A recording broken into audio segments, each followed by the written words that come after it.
ಒಂದ್ ಕಡೆಗೆ ಪಂದ್ಯನೇ ಆಗಬಾರದು ಅಂತ ಎಲ್ಲಾ ಕಡೆಯೂ ಕೂಡ ದೊಡ್ಡ ಮಟ್ಟದಲ್ಲಿತ್ತು. ಹಾಗಾಗಿ ಟಿಕೆಟ್ ಅನ್ನು ಕೂಡ ಖರೀದಿ ಮಾಡಿರಲಿಲ್ಲ ಅನ್ನುವಂಥ ವರದಿಗಳು ಕೂಡ ಬರ್ತಾ ಇತ್ತು. ಅದರ ಮಧ್ಯದಲ್ಲಿ ಯಾವ ರೀತಿಯಾಗಿ ಉತ್ತರವನ್ನ ಕೊಡಬೇಕು ಹಾಗೆ ಉತ್ತರವನ್ನ ಭಾರತದ ತಂಡ ಕೊಟ್ಟಿದೆ ಅನ್ನುವಂಥದ್ದು. ಆದರೆ ಪಾಕಿಸ್ತಾನ ಪಂದ್ಯದ ವೇಳೆ ಕೈ ಕುಲುಕದಂತ ಟೀಂ ಇಂಡಿಯಾ ವಿರುದ್ಧ ಈಗ ಪಾಕಿಸ್ತಾನ ಹರಿಹಾಯ್ತಾ ಇದೆ ಅಂತೆ. ಐಸಿಸಿ ಮೊರೆ ಹೋಗಿದೆ ಪಾಕಿಸ್ತಾನಕ್ಕೆ, ಮತ್ತೆ ಅದಕ್ಕೆ ಮುಖಭಂಗ ಆಗಿದೆ. ಎದುರಾಳಿ ಆಟಗಾರರ ಕೈ ಕುಲುಕೋದು ಕಡ್ಡಾಯವಲ್ಲ ಅನ್ನುವಂಥದ್ದನ್ನ ಕೂಡ ಐಸಿಸಿ ಹೇಳಿದೆ. ಆಟಗಾರರಿಗೆ ಯಾವುದೇ ನಿಯಮವನ್ನ ಕೂಡ ಜಾರಿಗೊಳಿಸಿಲ್ಲ ಅನ್ನುವಂಥದ್ದನ್ನ ಹೇಳಿದ್ದಾರೆ. ಅಲ್ಲಿ ಮತ್ತೊಂದು ಮುಖಭಂಗ ಆಗಿರೋ ಮುಖಭಂಗವನ್ನು ಅನುಭವಿಸಿಕೊಂಡೇ ಹೋಗೋದು ಸರಿ ಇತ್ತು. ಈಗ ಮತ್ತೊಂದು ಮುಖಭಂಗವನ್ನು ಅನುಭವಿಸಿಕೊಂಡಿದೆ. ಪಾಕಿಸ್ತಾನ ದೂರಿನ ಬೆನ್ನಲ್ಲೇ ಐಸಿಸಿ ಈಗ ಸ್ಪಷ್ಟನೆ ಕೊಟ್ಟಿದೆ. ಇವತ್ತೆಲ್ಲ ಮಾತನಾಡ್ತಾ ಇದ್ರಲ್ಲಪ್ಪ, ಪಾಕಿಸ್ತಾನದಲ್ಲಿರುವಂಥ ಶೋಯಬ್ ಅಖ್ತರು ಅವರು ಇವರು ಎಲ್ಲ ಕ್ರಿಕೆಟ್ ಕ್ರೀಡಾಭಿಮಾನಿಯನ್ನು ತೋರಿಸ್ಬೇಕು ಅದು ಇದು ಅಂತೇಳಿ. ಅವತ್ತು ಆದಂಥ ಘಟನೆಯ ಬಗ್ಗೆ ಯಾಕೆ ಮಾತನಾಡಲಿಲ್ಲ? 26 ಜನ ಅಲ್ಲಿ ಸಾವನ್ನಪ್ಪಿದಂಥ ಸಂದರ್ಭದಲ್ಲಿ ಅವರನ್ನು ಬಂದು ಆ ರೀತಿಯಾಗಿ ಕೊಂದು ಹೋದ್ರಲ್ಲ, ಅಂಥ ವಿಚಾರದಲ್ಲಿ ಯಾಕೆ ಮಾತನಾಡಲಿಲ್ಲ ದೇಶದ ಬಗ್ಗೆ?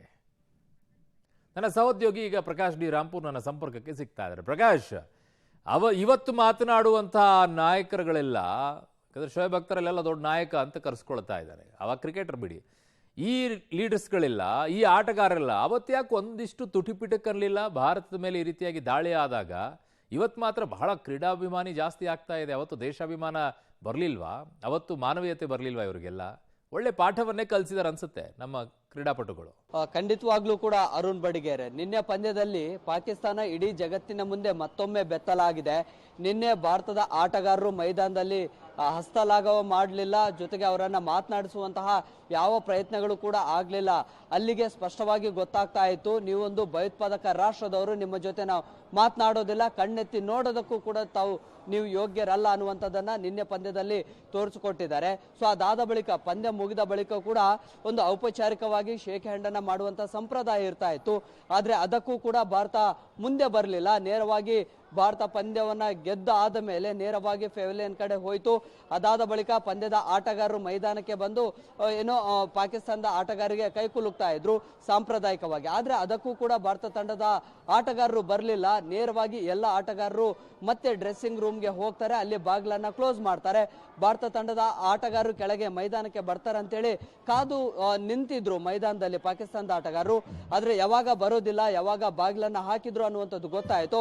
ಆಗ ಅಲ್ಲಿಗೆ ತೀವ್ರ ಮುಖಭಂಗ ಆಯ್ತು. ಮತ್ತೆ ಅಲ್ಲಿಂದ ಮೈದಾನದ ಹೊರಗಡೆ ಬರುವಂತ ಪ್ರಯತ್ನಗಳು ಕೂಡ ಆಯ್ತು. ಜೊತೆಗೆ ಬಹುಮಾನಗಳನ್ನ ತೆಗೆದುಕೊಳ್ಳುವಂತ ಪ್ರಯತ್ನದಲ್ಲಿ, ಅಂದ್ರೆ ಆ ಒಂದು ಸಮಯದಲ್ಲಿ ಕೂಡ ಅಲ್ಲಿ ಪಾಕಿಸ್ತಾನದ ಒಂದಿಷ್ಟು ಗೆಸ್ಟ್ಗಳಿದ್ರು, ಅವರನ್ನ ಕಣ್ಣೆತ್ತಿ ಕೂಡ ನೋಡ್ಲಿಲ್ಲ, ಜೊತೆಗೆ ಅವ್ರಿಗೂ ಕೂಡ ಶೇಕ್ ಹ್ಯಾಂಡ್ ಮಾಡ್ಲಿಲ್ಲ. ಅಂದ್ರೆ ನಿನ್ನ ಪಂದ್ಯದಲ್ಲಿ ಪ್ರತಿ ಹಂತದಲ್ಲಿ ಕೂಡ ಪಾಕಿಸ್ತಾನಕ್ಕೆ ತೀವ್ರ ಮುಖಭಂಗ ಆಯಿತು. ಇದು ಇಡೀ ಜಗತ್ತು ಗಮನಿಸ್ತಾ ಇತ್ತು. ಪಾಕಿಸ್ತಾನಕ್ಕೆ ಕ್ರಿಕೆಟ್ ನಲ್ಲಿ ಕೂಡ ಹೇಗೆ ಏನೋ ಅಟ್ಯಾಕ್ ಅನ್ನ ಮಾಡ್ತು, ಹೇಗೆ ವಾರನ್ನ ಆಯ್ತು ಭಾರತದಿಂದ ಅನ್ನುವಂಥದ್ದು ಕೂಡ.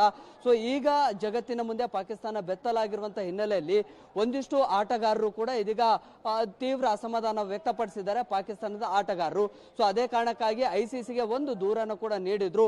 ಅಂದ್ರೆ ಕ್ರೀಡಾ ಸ್ಫೂರ್ತಿಯನ್ನ ಮೆರಿಲಿಲ್ಲ, ಹಸ್ತಲಾಘವನ್ನು ಕೂಡ ಮಾಡಲಿಲ್ಲ ಅಂತ ಹೇಳಿ.